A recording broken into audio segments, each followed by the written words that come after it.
La chambre d'hôtel. Un homme vint dans un hôtel et prit une chambre à l'accueil. La femme lui donna la clé et lui dit qu'en face de sa chambre, il y avait une porte sans numéro, verrouillée, et dont l'entrée était interdite. Elle expliqua que c'était une salle qui servait de placard. Elle lui rappela cette consigne plusieurs fois avant de le laisser monter. Il suivit les instructions de l'hôtelière, allant droit à sa chambre et dans son lit. Cependant, l'insistance de la femme piqua sa curiosité, et la nuit suivante, il tenta d'y entrer. Évidemment, c'était bel et bien verrouillé. Il s'agenouilla pour regarder dans le trou de la serrure. De l'air frais en sortit, lui agaçant l'œil. Ce qu'il vit était une autre chambre d'hôtel, similaire à la sienne, et il vit une femme dans un coin. Une femme avec la peau très pâle. Elle était appuyée contre le mur, la tête de même, regardant au loin. L'homme resta confus un moment. Une célébrité? La fille de l'hôtelière? Fou de curiosité, il allait carrément frapper à la porte quand il se ravisa. Alors qu'il regardait toujours, la femme tourna soudainement la tête dans sa direction et il sursauta en arrière, priant pour qu'elle ne l'ait pas remarqué en train de l'espionner. Il recula et retourna dans sa chambre. Le jour suivant, il retourna à la porte et regarda dans le trou de la serrure une nouvelle fois. Cette fois, tout ce qu'il vit était du rouge.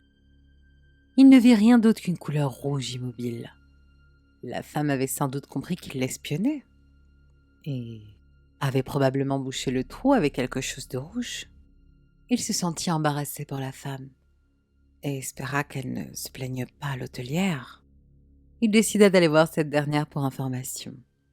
Après un interrogatoire sympathique et la promesse que l'information ne sera pas divulguée ailleurs, elle expliqua finalement. Eh bien, il y a bien longtemps, un homme a tué son épouse dans cette chambre. Alors on pensait que même de nos jours, les gens se sentiraient mal en étant là-dedans. Mais ces gens n'étaient pas ordinaires. Ils étaient tous pâles et blancs, sauf pour les yeux, qui étaient rouges. Viens vite. Un jour, dans une petite ville près de Maryland, un jeune de 15 ans s'assoit devant son ordi chez lui après l'école. Il allume son PC, se logue sur MSN et reçoit peu après un message d'un camarade de sa classe qui était absent ce jour-là et qui était connecté. Il n'y avait que 2 mots. Viens vite. Confus, le garçon répondit, demandant pourquoi il était absent aujourd'hui. Après 2 messages de plus et 15 minutes sans réponse, il décida de rendre visite à son ami en vélo. C'était un court voyage de 5 minutes. Quand il arriva, il vit la porte déverrouillée, il entra. Dedans, du sang partiellement séché était répandu partout et une figure méconnaissable était recroquevillée sur un mur. Il lui manquait un bras et une jambe. Et le sang formait un chemin du corps vers la cuisine. Le jeune ferma la porte et appela immédiatement la police sur son mobile. Quand la police arriva, elle trouva 3 cadavres, ainsi que des traces venant de la maison et de la porte de derrière. Les médecins légistes ont découvert que la famille entière, le camarade de classe et ses parents, ont été tués dans la nuit précédente ce jour-là.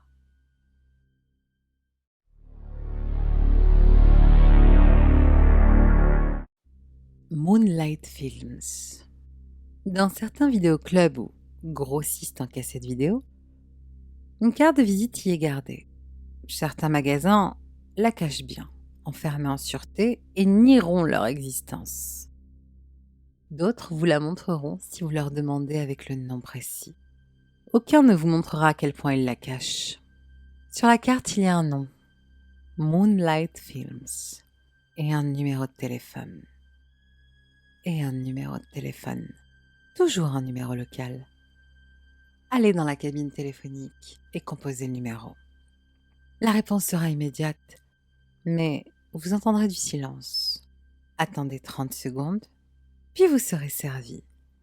Une voix sèche et monotone d'homme vous posera une question. La route de la vie à la mort est-elle sombre? La réponse correcte est claire comme la lune. Si vous répondez autre chose, il raccrochera. Si vous échouez la première fois, Je vous déconseille de réessayer. Mais si vous répondez correctement, l'homme vous dira une adresse dans votre ville et raccrochera. Allez à cette adresse et vous trouverez un petit appartement vétuste. Le tapis sera sale, le papier peint déchiré et pourri, les fenêtres fissurées. Ça sentira la poussière et le tabac. Sur une vieille table basse tachée, il y aura un sac en papier. Sur ce sac sera écrit votre nom en rouge. Ouvrez le sac et vous trouverez une cassette VHS sans étiquette. Prenez-la, placez très exactement 10,99 € dans le sac et partez. Vous pouvez regarder la VHS si vous le souhaitez, mais ce n'est pas obligatoire. Attention, ce n'est pas plaisant. Vous verrez une chambre ou un salon entièrement drapé et meublé en peau humaine découpée en os humain. La cassette dure approximativement 32 minutes et montrera le meurtre d'une personne et la confection, à partir de son corps, de meubles pour la salle, lampe avec la peau, table avec les os. Après l'avoir louée pour une semaine, vous devez la rendre à l'appartement en la glissant dans la boîte aux lettres avant le temps imparti. Après ça, ne revenez plus jamais à l'appartement et ne rappelez plus jamais le numéro. Je vous suggère aussi de ne pas garder la cassette plus d'une semaine. Les propriétaires n'aiment pas les retardataires et les suppléments imposés. Et vous savez, une bonne maison n'aura jamais assez d'accessoires.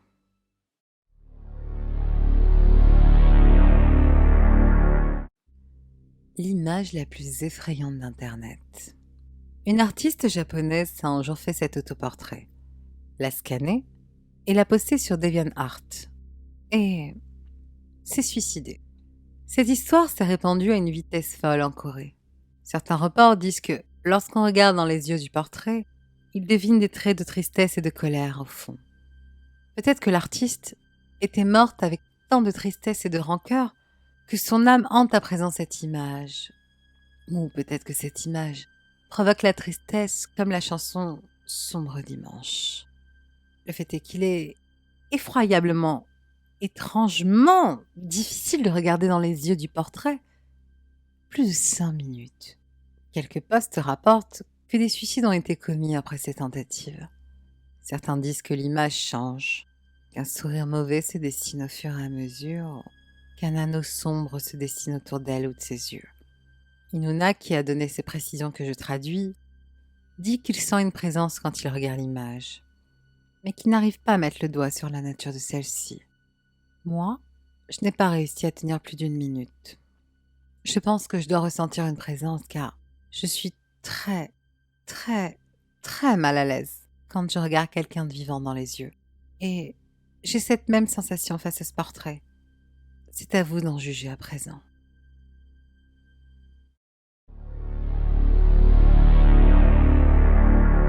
Je ne dors plus depuis.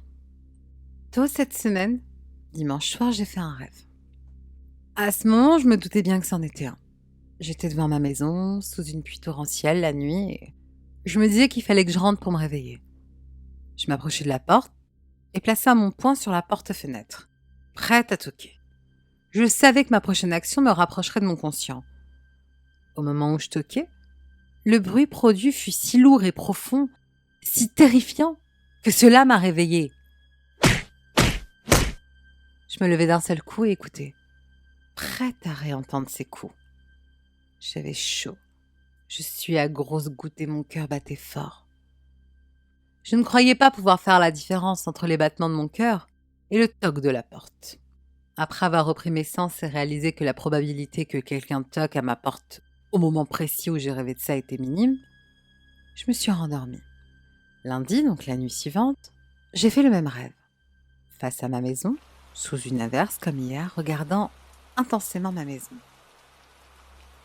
Je marchais doucement vers la porte. Cette fois-ci, c'était ouvert. J'entrai et me dirigeai directement dans la cuisine. J'ouvris un tiroir et sortis le plus gros couteau à viande que j'ai. Je me mis à regarder mon reflet dans la lame. Si vous regardez assez longtemps et fixement votre réflexion sur la lame, vous verrez éventuellement si quelqu'un vous observe. Vous savez que c'est votre reflet, mais pendant une seconde, vous l'oubliez. et vous vous inquiétez, comme si c'était quelqu'un caché derrière votre reflet. En regardant mon reflet faire un sourire mauvais, ça m'a à peine pris une seconde pour réaliser que quelqu'un me regardait. Au moment où je le réalisais, je lâchais le couteau. Encore une fois, je me réveillais en sursaut. Le son du métal tombant dans le tiroir à ustensiles était si précis et clair comme du cristal. Ça ne pouvait pas être un rêve. Vraiment flippée cette fois, je descendis à la cuisine. J'étais à moitié endormie et il fallait que je m'en assure. J'ouvrais le tiroir. Je me sentais un peu mieux en constatant que le couteau était à sa place. Je le refermais et je retournais dans mon lit. Cela mit plus de temps, mais j'ai fini par me rendormir. La nuit de mardi, mon rêve commençait avec mon sourire dans le reflet. D'après le regard, je voyais que l'homme du reflet savait qu'il regardait quelqu'un de confus et apeuré. Je me vis regarder dans la réflexion de la lame, déjà en main, pendant que j'étais dehors sous la pluie. La porte de devant était ouverte. J'entrais dans ma maison, directement dans ma chambre. Je regardais le lit et je vis quelqu'un y dormir. C'était moi. Je sais ce que j'allais faire, mais je savais aussi que je ne pouvais pas l'empêcher. Alors, je me suis répétée encore et encore « Réveille-toi, réveille-toi, réveille-toi ». Mes émotions étaient aux extrêmes. J'étais terrifiée, mais en même temps, j'avais tellement d'adrénaline et l'excitation du meurtre. « Réveille-toi, réveille-toi » Je roulais sur le côté du lit et me leva directement. J'étais en nage. Je crevais de chaud, mais j'étais contente de voir qu'il n'y avait personne avec un couteau dans ma chambre. Cela me prit quelques secondes pour réaliser que je tenais quelque chose dans ma main. Je savais ce que c'était bien avant que j'y jette un coup d'œil, et je vis mon reflet. C'était le couteau à viande. Et cette fois, mon reflet avait une expression terrifiée. Depuis, je ne dors plus.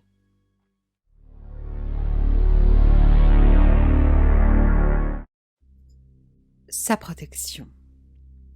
Dans chaque grande ville, il y a une maison qui n'est enregistrée nulle part. Et ses fenêtres sont barrées depuis bien longtemps que ce que les gens s'en souviennent. Les anciens occupants, s'il y en avait, sont introuvables. Et aucun individu, aucune organisation ne clame avoir cette parcelle. Quoi qu'il en soit, quand on entre par une fenêtre du rez-de-chaussée, ne touchez jamais aux portes extérieures. Vous verrez par la poussière que les habitants sont partis depuis longtemps. Une boîte en carton aplati, un lit d'enfant décoré, des marques sur le tapis indiquant que le meuble a été déplacé. Invariablement, il y aura un double matelas dans la chambre principale. Ce que vous ne verrez pas, en revanche, sont les rats et les cafards ou traces de vermine. Elles connaissent de meilleurs endroits que ça. Ce sont ces endroits sacrés. À votre première visite, n'amenez que ce dont vous avez besoin pour entrer. Localisez la chambre principale, restez au centre et dessinez un cercle plein dans la poussière autour de vous. Un cercle d'1 mètre de diamètre devrait suffire. Faites face à la porte et dites à voix haute « Je souhaite faire un sacrifice. Accepteras-tu l'offrande ?» Puis fuyez le lieu le plus vite possible. N'y retournez pas avant la nuit suivante. Cette fois, amenez des clous, un marteau, une bouteille vide, un couteau bien aiguisé et une lampe torche. Entrez comme la dernière fois. Vous vous souvenez du matelas dans la chambre principale. Quelqu'un dormira dessus. Ne craignez pas de le réveiller. Elle a tout préparé pour vous. Tournez le dormeur sur le dos et coupez sa jugulaire avec le couteau. Collectez autant de sang que possible avec la bouteille. Il vous faudra mettre un peu de sang sur le sol de chaque pièce, celle-ci incluse. Mais assurez-vous d'en garder un peu après. Une fois terminé, partez par où vous êtes entré et barricadez à nouveau la fenêtre. D'où l'utilité des clous et du marteau. Rentrez chez vous. Ne parlez à personne en chemin. Une fois rentré, mettez un peu de sang restant dans votre main droite et frottez-la sur la poignée de votre porte avant d'entrer, puis allez dormir. S'il vous reste du sang, vous devez impérativement le mettre sous un pavement de la ville. Mais arrangez-vous pour que la pluie ne l'efface pas. Le couteau ne doit jamais être réutilisé et doit être enterré. Ne vous souciez pas de recouvrir vos traces. Quand vous quitterez la maison, le sang sur la porte disparaîtra. Et le meurtre que vous avez commis n'aura aucune répercussion. Du moment que vous quittez son temple, la preuve ADN ne vous impliquera pas non plus. Les forces juridiques suivront vos pas sans parvenir à la vérité. Sur les caméras, votre visage sera flouté. Vous êtes à présent sous sa protection. Assurez-vous juste d'avoir trouvé la bonne maison.